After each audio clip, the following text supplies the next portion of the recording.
Olá pessoal, aqui é a professora Deriane Gomes e nós estamos de volta com a nossa série sobre o controle de populações de animais domésticos. Hoje nós vamos falar sobre o recolhimento de animais.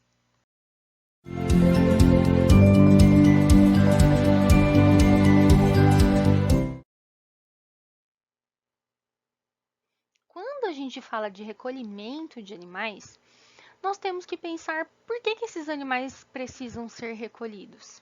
Eles precisam ser recolhidos porque eles estão aglomerando em uma determinada área urbana e provocando alguns transtornos que sejam ou de ordem de saúde pública ou mesmo provocando acidentes.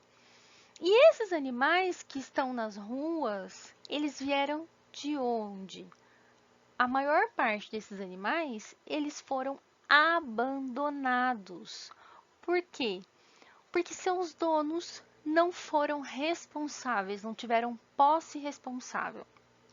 Então, esse animal pode ter adoecido e o tutor não tinha condições mais, né, para arcar com os tratamentos e abandonou, ou o animal ficou senil, ou o animal apresentava problemas no que tange a disciplina, né, o tutor não disciplinou, não deu comando para o animal causou transtornos na residência e por consequência foi abandonado, uma série de causas, tá? Tudo isso advindo de onde? Da falta de planejamento do tutor, da falta de consciência e da falta de responsabilidade do tutor. Esse animal que foi abandonado, ele procria nas ruas, aumentando a população de cães errantes. Porém, a legislação, ela compreende esses animais, né? Então, ela diz que a competência legal dos municípios, o controle de animais em sua área de circunscrição, por meio das atividades de registro, de captura ou apreensão e eliminação daqueles que oferecem risco à saúde pública. Então, esses animais de rua, eles devem ser recolhidos, registrados, né, se possível doados, e aqueles que não tiverem condições de serem doados serão eutanasiados. Esses são os procedimentos, de forma bem resumida, que o município acaba realizando.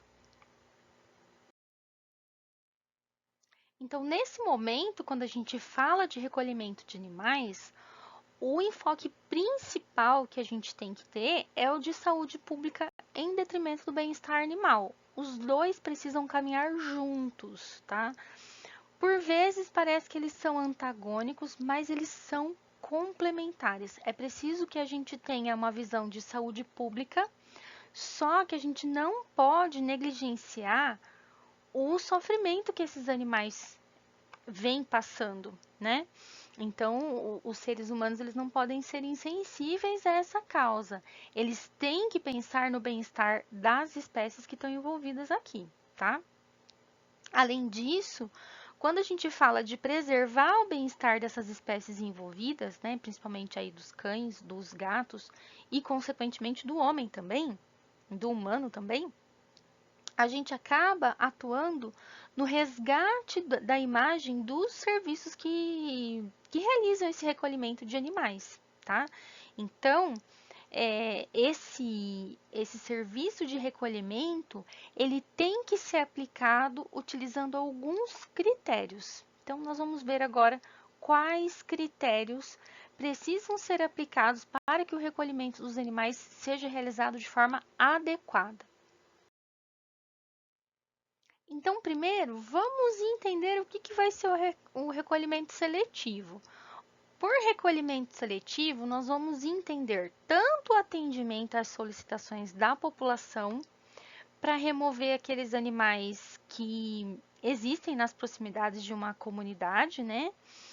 Quanto aqueles procedimentos de remoção dos animais que são encontrados em áreas comprometidas com foco de zoonoses ou com risco eminente de zoonoses, né? Então, de raiva, de leishmaniose, de algumas zoonoses específicas.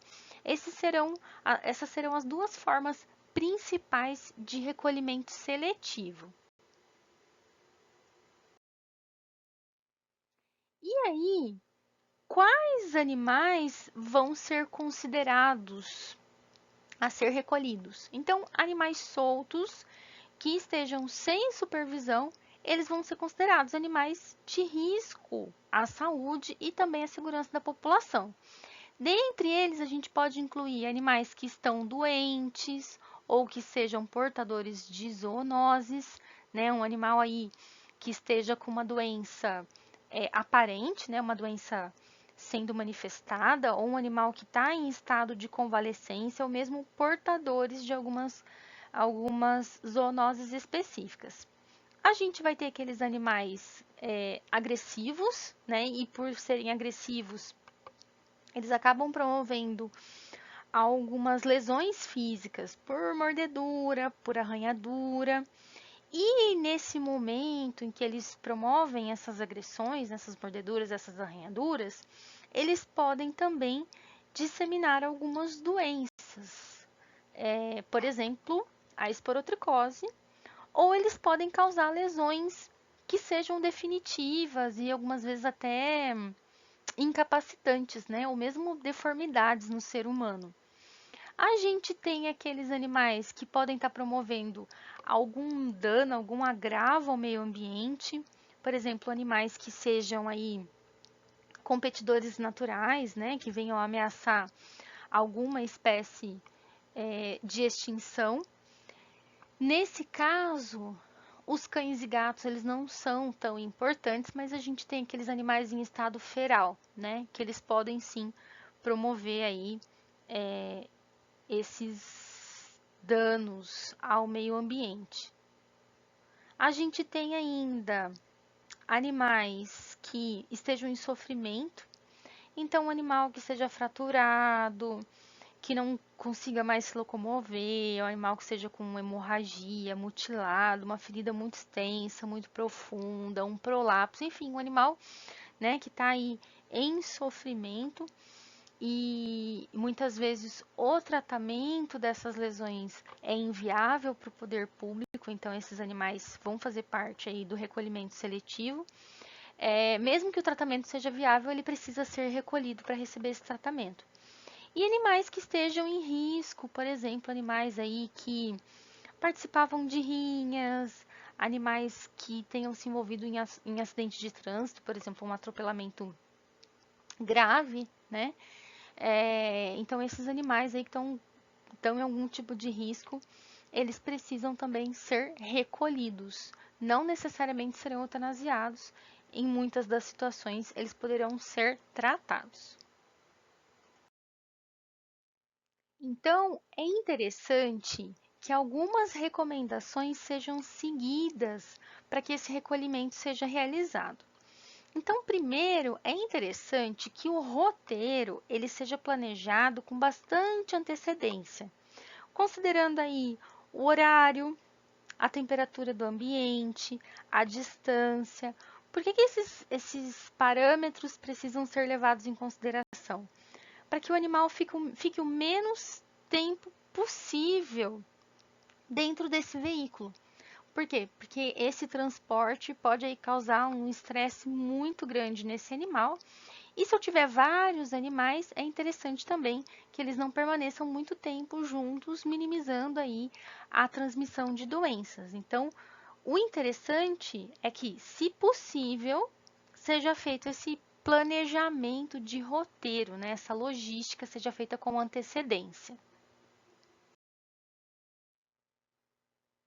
Além disso, quando o funcionário chegar no local, é sempre importante que ele se identifique, que ele diga o nome dele e a função dele. Isso para quê? Para passar mais segurança, né, para os cidadãos que estiverem ali presentes no momento desse recolhimento, dessa captura. É importante também que ele informe o motivo que fez com que ele chegasse ali. Então, se foi ligação de alguém, né, solicitação de alguém, ou se durante uma ronda ele avistou esse animal. Então, antes dele realizar o recolhimento, é importante que ele explique, né, para as pessoas que estão presentes o que ele está fazendo. não apenas explicar o que ele está fazendo, mas é importante também ele verificar se esse animal tem um tutor, né? Se ele tem um lar a que ele pertence, ou eventualmente se ele é um cão comunitário, se ele for um cão comunitário, por lei ele não deve ser recolhido. Se é um animal aí que está apresentando risco para a comunidade, ele deve explicar que esse animal está apresentando risco para a comunidade. Tudo isso deve ser explicado.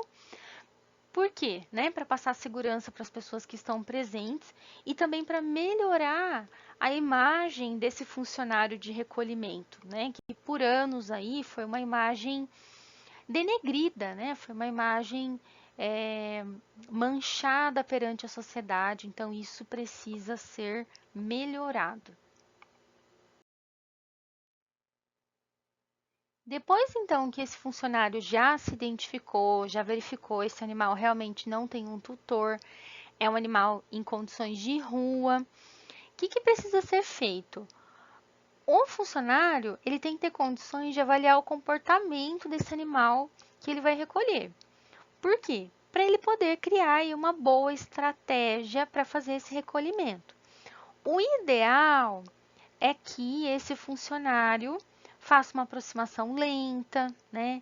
Mantenha o equilíbrio, mantenha a calma, de preferência sem fazer barulho, sem fazer movimentos bruscos, para quê? Para não assustar esse animal, né? Se aproximar, evitando olhar diretamente nos olhos do animal, então, de preferência, que ele não se aproxime pela frente, mas que ele se aproxime pela lateral do animal, tá? Evitar uma postura agressiva, tá? Então,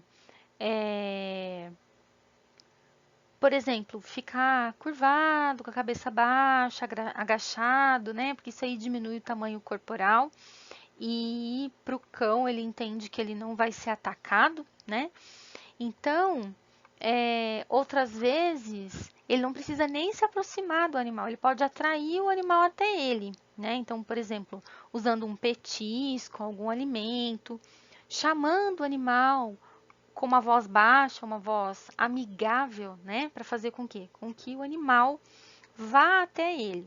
Uma vez então que ele conseguiu se aproximar do animal, é interessante que essa contenção seja feita aí preferencialmente utilizando uma guia, né? Talvez esse animal já tenha utilizado guia outras vezes na vida, por exemplo, se ele foi um animal que já teve residência e foi abandonado, ou fugiu, ou escapou por algum motivo, tá? Se não for possível, utilizar aí de preferência, né, uma corda de algodão, uma corda macia, para fazer a contenção desse animal e conduzir esse animal até o veículo de transporte.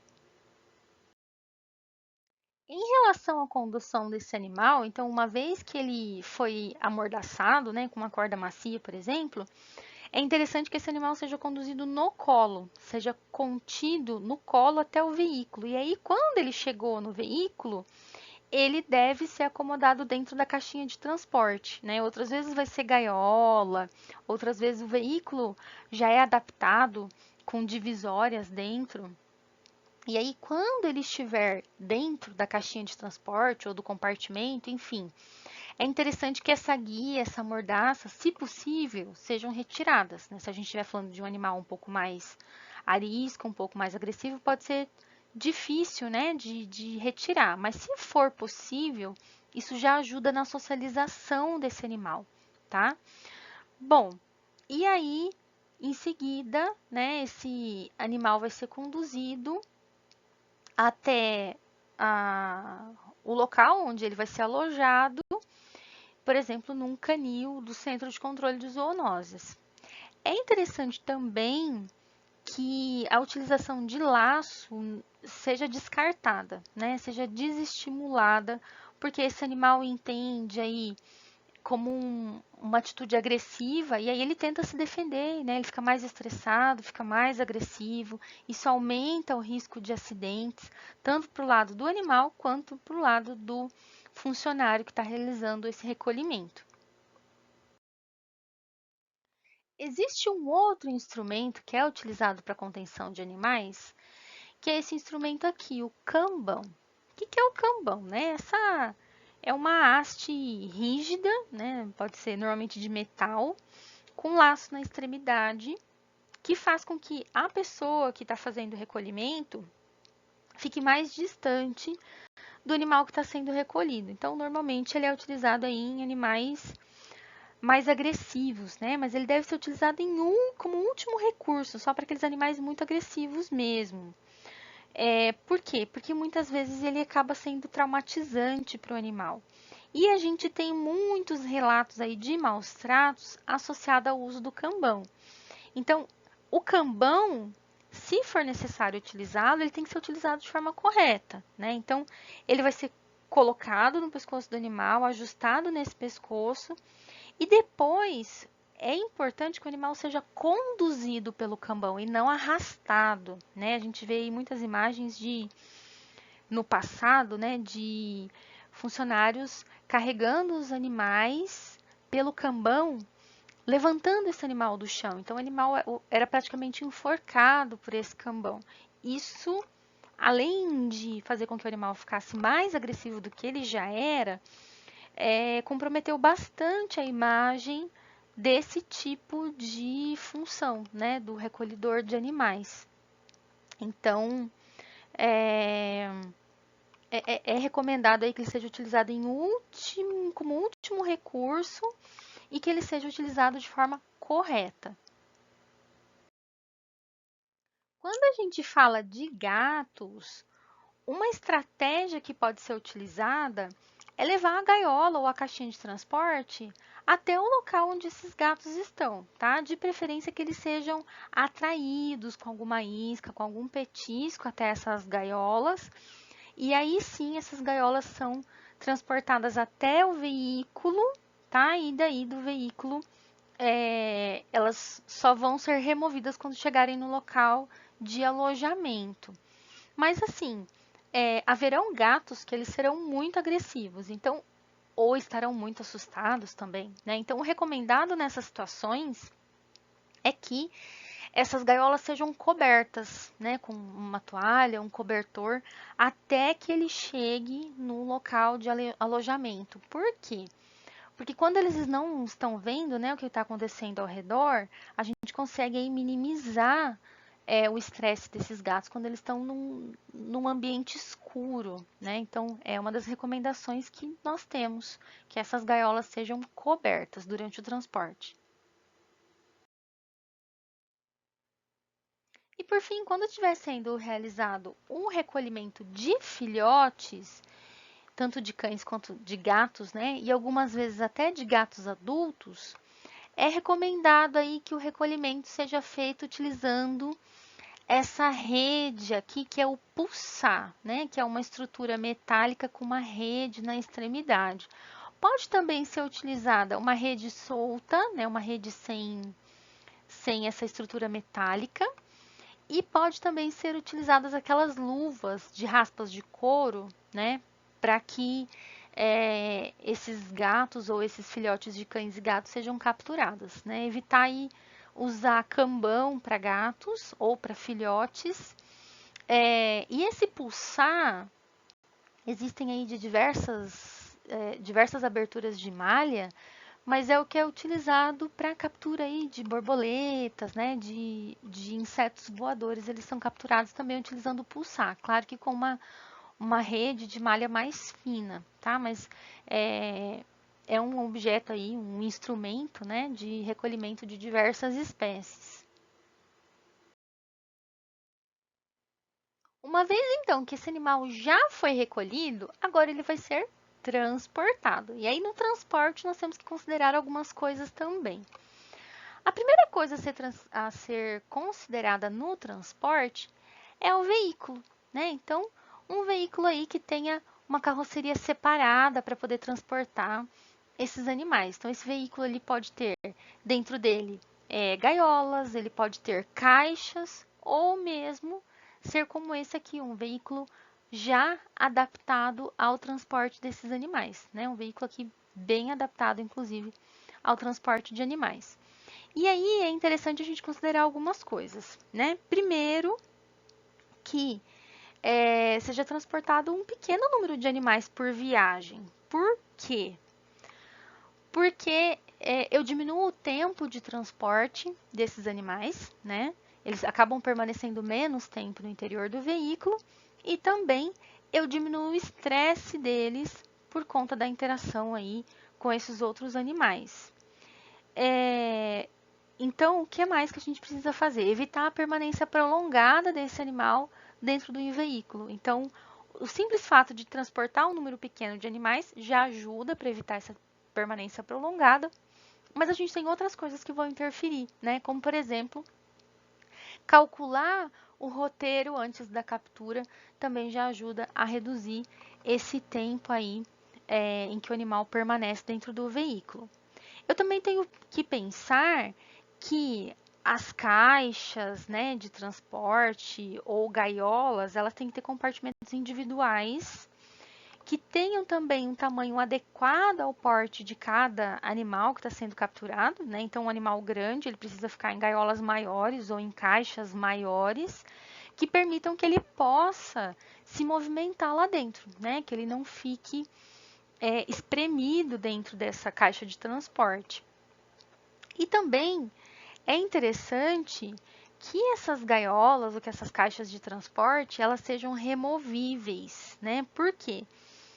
Porque eu consigo retirar aqueles animais, por exemplo, gatos, né, que eu tenho risco de fuga no momento que eu estou tirando do veículo, eu consigo tirá-los dentro da caixa ou da gaiola e só abrir essa gaiola no local de alojamento, tá? Mas se forem gaiolas soltas, é importante que essas gaiolas sejam presas, sejam fixadas no momento do transporte para não ter acidente com esses animais. Continuando, pessoal, olha só.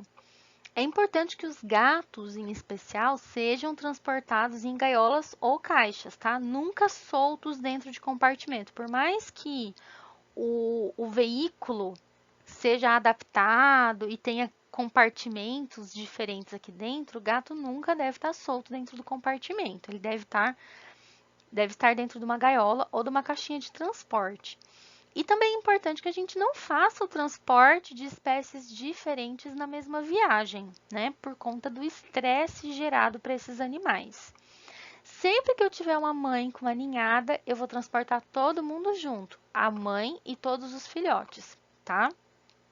E também, se a gente tiver aí algum animal que esteja acidentado, animal aí que esteja com suspeita de alguma doença, né? Uma doença que seja infecto-contagiosa, um animal que seja idoso, que esteja ferido, que seja cego, enfim, né? Um animal que tenha aí uma condição especial, ele precisa ser transportado individualmente e logo em seguida encaminhado aí para um centro de triagem e para um alojamento. Por quê? Porque ele vai precisar receber atendimento.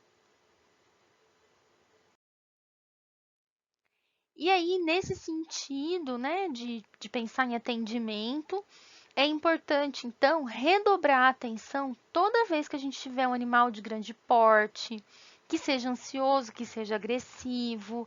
Por quê? Porque ele pode causar acidentes, né, no momento do recolhimento, ou mesmo com os outros animais. Toda vez que a gente tiver uma cadela ou uma gata que sejam visivelmente prenhes ou que já estejam acompanhadas dos filhotes.